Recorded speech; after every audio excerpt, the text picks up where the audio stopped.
कहिए राजन। पिछले कई दिनों से मेरे स्वप्न में मेरे पिताश्री आ रहे।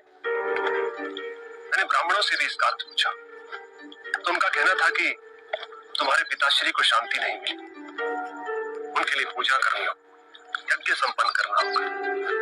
आप तो परम ज्ञान का स्वरूप है, तो विनती है आपसे कि पूजा विधि आप ही के हाथों से हो, जो मेरे पिताश्री तक पहुंचे, उन्हें मुक्ति मिले, जीवन मरण के इस चक्र से वो मोक्ष पाले। अवश्य राजन। आप मिट्टी के 2 घड़े मंगवाइए, एक में घी भरवाइए और एक घड़े में कंकड़ पत्थर भरवाइए, और उन दोनों घड़ों के मुंह कपड़े से बंधवा दीजिए और उन्हें लेकर नदी के तट पर आइए। मैं वहीं आपकी प्रतीक्षा करूंगा। मैं भी इसका प्रबंध करता हूँ महाराज।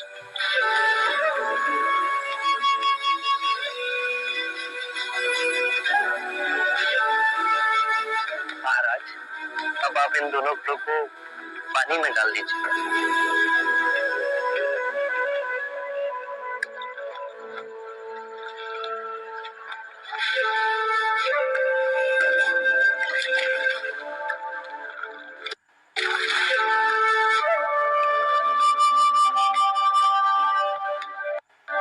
महाराज, अब इन दोनों घड़ों को आप तोड़ दीजिए।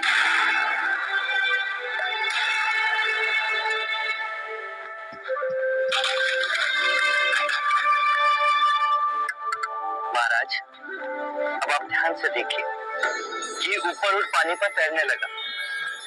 अब बताइए, मेरे या किसी और के पूजा पाठ करने से क्या ये घी नीचे बैठ सकता है? असंभव, ये तो घी का स्वभाव ही नहीं। सत्य कहा आप। उसी प्रकार किसी भी पूजा पाठ, विधि विधान, कर्म कांड के द्वारा पानी के अंदर डूबे हुए कंकड़ पत्थर क्या ऊपर आ तैर सकते हैं? नहीं पुत्र, ये तो प्रकृति के नियम के विरुद्ध है। तो हम प्रकृति से भिन्न कैसे हो? हम भी तो प्रकृति का ही रूप है। सत्य कहा। एक सत्य ये भी है राजन, यदि हमारे पूर्वजों ने अपने जीवन काल में कंकड़ पत्थर बोए, दुष्कर्म किए, तो वो स्वाभाविक ही कंकड़ पत्थर की तरह नीचे बैठ जाएंगे।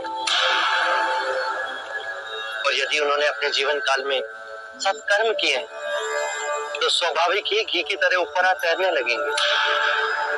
जो बोएंगे वही काटेंगे।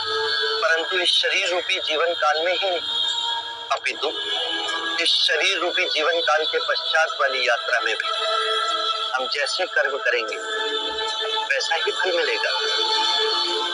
अब बताइए, इस प्रकृति के नियम को कोई पूजा पाठ, कर्म कांड, विधि विधान, यज्ञ हवन मिटा सकता है? राजन, मैं भी इसको नहीं बदल सकता। केवल अच्छे कर्म ही मनुष्य की मुक्ति का द्वार खोलेंगे। एक ऐसी तलवार है आपके हाथ में जो एक क्षण में सारे झूठ काट केवल ज्ञान को प्रकाशित करती है। ना जाने कितने जन्मों और भटकता हूं, यदि आपकी कृपा ना होती। इस एक क्षण में आपने अपनी अदृश्य तलवार से मेरे अहंकार का सर भी काट दिया। धन्य है प्रभु।